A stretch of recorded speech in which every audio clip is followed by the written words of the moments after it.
Trackwork when you get to catch up with your mate Jimmy Starr. We have all the latest on him and his quest for a Tab Everest. He resumes this weekend in the Chelmsford Stakes, and updates on the other horses as we head towards Saturday, all on Trackwork.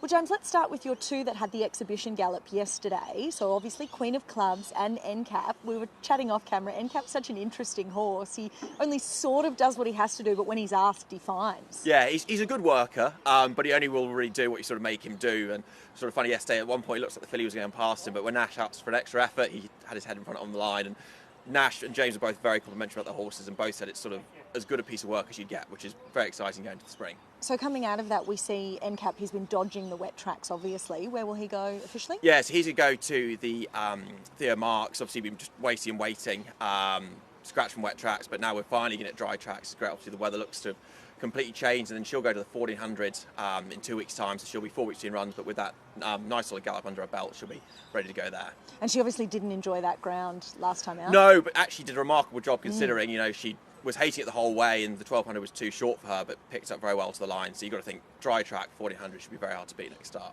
I've loved watching her progression from the very early 2-year-old trials to seeing her now on the way that she's furnished. She's obviously an exciting filly for the future, and she gave you that feel from early days too. Yeah, she's always been an exceptional workhorse. Like Gary has had a very, very high opinion of her from the get-go. It just took till a little bit later in her 2-year-old year to really show that on the track when we got her out in trip, but she's always been an electric workhorse, and Gary's had her as top seed probably from day one. Your boy Kintyre trials this morning, how's he? Yeah, he's come back in super order, had a little throat operation before coming back this preparation. Really good trial on the poly the other day.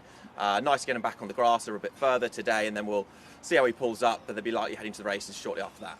And then Verona Rose, she resumes there in the Mona Lisa Stakes. She's got that residual fitness, no doubt, from Queensland with the one trial first up. How do you see her tomorrow? She's in super order. Trial the other day was excellent. Obviously, upsized Dragonstone's a very fast horse. Pretty disappointed to see her draw so poorly. It's going to be certainly hard going to be the widest gate, whichever happens with scratchings. But she's going well. Just want to see her hit the line strongly, then we can build a preparation from there. Post-Queensland, did she have her break up there? Did she have a bit of sun on her back? Yeah, she had a break up there for a month, which was really good, and then brought her back down here, and she hasn't put a foot wrong since. She looks great. She's ready to go. It's just a shame to see her draw so wide. Rob, you have a strong hand this weekend, particularly with the 3-year-old fillies. Very much looking forward to seeing a couple of them. One of those is Next Gen, who I know has an interesting backstory with a young group of owners, and Annabelle always spoke really highly of. How's she? Yeah, she's in great order. Trials have been excellent. Yeah, she's very interesting. She's got an ownership group all under 35, so they're very excited. Yeah, it's a strong starting point for her for the prep, but we've been happy with her, and she's much stronger this time in, and yeah, certainly expected to run well. I heard Annabelle this week as well mention that she was really pleased with how Tupakara had come back and that she's furnished. Yeah, exactly. Same again, much stronger. Trials have been really good. So she's obviously a filly that we expect to get out over a little bit more ground, but forward enough to run a nice race on Saturday, and yeah, couldn't falter at the moment. And Kujenga, who ran third in the stakes race at Eagle Farm behind Autumn Boy, that form certainly looks to be the form to follow. Yeah, and she's just coming in off the one trial, but she was trialled really well at Hawkesbury. She'll take good benefit for the run. Again, she's probably going to get out over a bit of ground over the course of the prep, but just felt like it was a nice starting point for her timing-wise, and yeah, whatever she does, she'll improve on from Saturday. Can you split them? Hard to. Obviously, Tupakara's got probably the form on the board, third in the Champagne over the mile. Look, they're all in good order. They're all, drawn well enough. So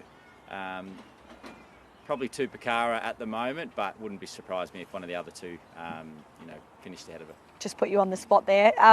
Concord, Ostraka we see as well off the one trial, but obviously with a bit of residual coming out of Scone when he ran in the Hortensia.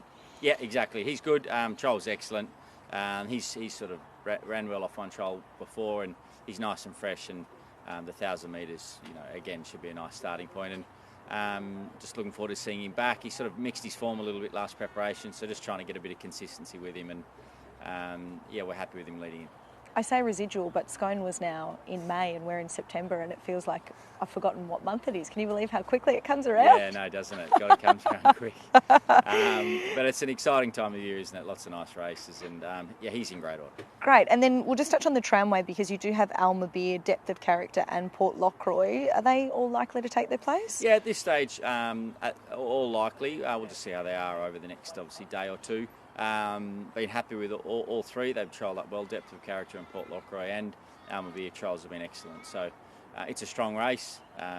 Some are treated a bit better than others in the weights, but it's a nice starting point for all of them, and they'll all build on to bigger targets later on through the spring. How are your babies ticking along? Good. Got a couple of nice ones. Probably got a half a dozen that'll be ready for those early trials at this stage, but it's a long time between now and then. So, we've got quite pleased with what we've got so far. Well, Ash, I just had to ask you about Private Harry. What feel has he given you this time in his couple of trials back? Yeah, he's come back a lot better than I thought for his Galaxy prep. He's a lot stronger, he's a lot bigger. His 2 trials have been really good. I haven't really asked him to do a whole lot, but he works himself, and he's come back really good. Delight with him. And he'll head to Wyong tomorrow for an exhibition gallop. Nath was saying the other day he's pretty quiet at home, and then he can be a bit of a lad when he gets out. Yeah, that's right. At home he's pretty casual, so you don't really get a good guide on him, and can't really get a whole lot of work on him. So I thought a good idea was to take it to Wyong, get his blood pumping a little bit, and let him do a bit more. So yeah, he'll probably just be one of the last finishing touches before the shorts, but he's in good order. And no doubt it's nice to have the pressure off with his slot already locked away. I know we've got a few that are on show this weekend in the Concord, but do you feel as though that takes that pressure away? Yeah, well, I think it just gives us a chance to prep him for the race already. We don't need to prove anything to get him in, and we can just plan him, map him as we want. So that 2 runs into it. He got better through his prep the last time, so I'm sure he will this time. And you and I were just chatting off camera. Does he feel physically when you sit on him like he's a much stronger horse now? For sure. He was always a big, strong horse, but he came back the first time I sat him. I couldn't believe how wide his neck was in front of me. So he's come back. He's done physically well, as we hoped he would. So it's good signs. Well, Zach, you must be pretty excited to get on some good horses this weekend. We'll start with Linebacker. He's been trialling well. He's obviously a Group 1 winner for you. How is he? Has he given you a good feel? Yeah, fantastic. He's come back really well. Much more mature, and as you've seen, his last preparation, the steps he took from obviously being a colt and then first preparation as a gelding, he got that Group 1 on the board, which is good to see, and I think he's taken another step forward, which is good. So he'll take good benefit from the weekend. I must say, I'd be surprised if he won, but he's ticking over very nicely and ready to build to his target races. Did you see much of a change in him once he was gelded? He was always cheeky, but he was never malicious in anything that he did. He just had that colt behaviour, didn't he? No, yeah, exactly. He was sort of just playing around, very energetic when he was a colt. But as you say, it was never bad intentions, and I think mentally now he's just much more calm. He doesn't have that playfulness in him anymore, so he's all business. And then Headwall, another exciting one that you'll be aboard. You'd imagine that he'll be on show for an Everest there over 1,000. Yeah, he's probably different on Linebacker. He's ready to go.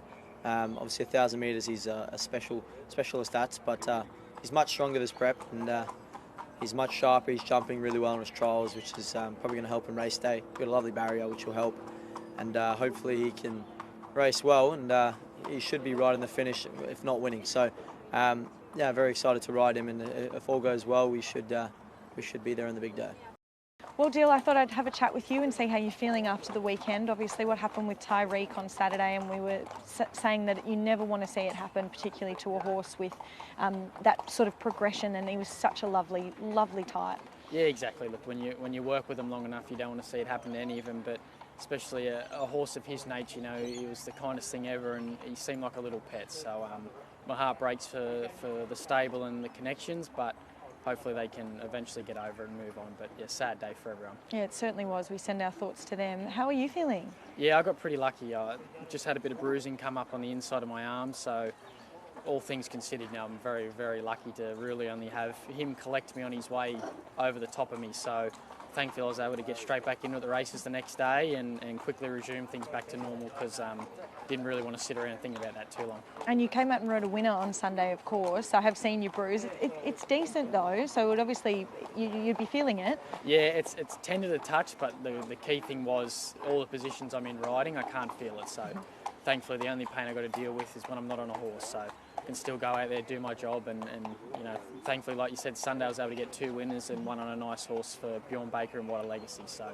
definitely something there to work on. And you did have a long time off the scene as well with another injury, so no doubt you'll be excited to get back for the spring, and you've got a couple of nice rides this weekend. We'll just touch on Cleveland and Adelaide River going forward. Not sure exactly where they'll start at this stage, but both exciting prospects. Yeah, exactly. They're both due and on, but obviously the Lloyd Williams camp, they purchased these horses to take on our better races and mainly our Cups races. So Cleveland, I'm pretty sure he's on a Melbourne Cup path if he gets there, so it'll be exciting to see what he can do when he steps out. And Adelaide River, he probably brings more stronger form lines than, so to speak, a Cleveland. So he may not reach 2,400 or 3,200, I'm not sure, but if we can get him to near his best, he's got form lines around Augusta Rodan, so everything's there for him. Just hopefully now he's had that spell and acclimatised, whether he runs here or Melbourne. If we can get him near his best, he's a very exciting horse. And on your spring as well, you've got some support with the good stables, so no doubt it's nice to have that behind you. Yeah, exactly. I was fortunate enough to be going and riding a bit of work for the O'Shea camp and Hawks camp, and they've thrown me some really good opportunities, and we've been fortunate enough to get some winners. So my weight's good, got a foot in the door with the right stables, so nothing set out yet to really look forward to, but just excited to see what opportunities come up each week. Henry, I thought I'd grab you on your way out of the trials. You'd no doubt be pleased with how Beedman's returned. Yeah, he's a big, strong, powerful horse. Great depth, great substance. The plan was to give him a quiet trial today, and he was lovely. James was delighted with him. Peter was very happy, and good kick-off point, first trial for the preparation. And you'll wait another couple of weeks, another trial, and then what's plans after that? So he'll have a second trial in 2 weeks, and then go to the Heritage Stakes first up, and then that'll be the fork in the road, which way we go. So whether he stays in Sydney or goes to Melbourne, we'll just see how he comes back. But certainly the Heritage Stakes will be his kick-off point. But he's a beautiful horse. He's come back in great order. Had a nice long break after his Brisbane performance and Brisbane Carnival, and he really couldn't be more pleased with him. And James, no doubt, I saw you chatting to him, would have been pleased with how he felt. He really was happy with him. Like, he's a horse that the plan was to give him a nice quiet one today, and that's what he did. But he had plenty of horse underneath him and a fast run trial, and no, it was good. It's good, like, you never want to get ahead of yourself, but it's a good kick-off point, and looking forward to a good spring with him for sure. No doubt there'll be lots of eyes on him from that trial. I wanted to ask you about the 2-year-old trials that we see coming up. They're only a few weeks away, and I snuck out to the jump outs last week, and a name on everyone's lips was Stay Inside. First season sire, of course, for Newgate. Are you hearing good things? Yeah, we sure are. I mean, he's a Golden Slipper winner by Extreme Choice, and there's plenty of them around, so looking forward to unveiling a few of those in the first trials in a few weeks. Always very exciting. It's a great time of year seeing the unraced 2-year-olds get out and get going. Amy, how's my favourite little chestnut man? He's great. He's your mate. I remember when you went to see him at Newcastle, you said you made a new mate, Jimmy, and we refer to him every day as our mate Jimmy. And oh no, it's stuck. Yeah, it really has. But the welcoming committee was out earlier this week to greet him back, and delighted to have him back. And he looks great, and we're ready to go for Saturday. He's quite well loved around the stables, I'd imagine. Very much so. Yeah, he's very easy animal to do anything with, and obviously quite talented, but he's a pleasure to have around. So obviously I'd seen him up at Bob's Farm. That was quite a few weeks ago. Since then he's had 2 trials. They've both been really nice, and Louise Day's been pleased with him when I spoke to her. He arrived in town this week. Is that the scenario? He's come down from the farm? Yeah, exactly. That's what he does. That's what he did last preparation when he was racing in Sydney, which worked. If it's not broken, don't fix it. And trials were good. He had a piece of work in Newcastle at the last weekend, and that was pleasing. And it's just about keeping him happy now into Saturday. He knows where he is. He's familiar with Warwick Farm. So it's pretty straightforward, but it's just making sure he's happy, and thankfully the weather's been good too, so he's been out having a nice pick of grass every day as well, and hopefully it'll help on Saturday. I might sneak over and give him a pat after this. He was asking for you. My mate Jimmy. Let's talk about as well Willie Dewitt, an interesting galloper who's having his first official preparation with the Kieran Maher stable now. We see him resume in the tramway. How's he? Yeah, he's great. Trials again were good. Obviously doing his best work late, and possibly be similar scenario on Saturday. Drawn tricky, probably from that gate we'll have to go back and be travelling, and as I said, hopefully doing his best work late.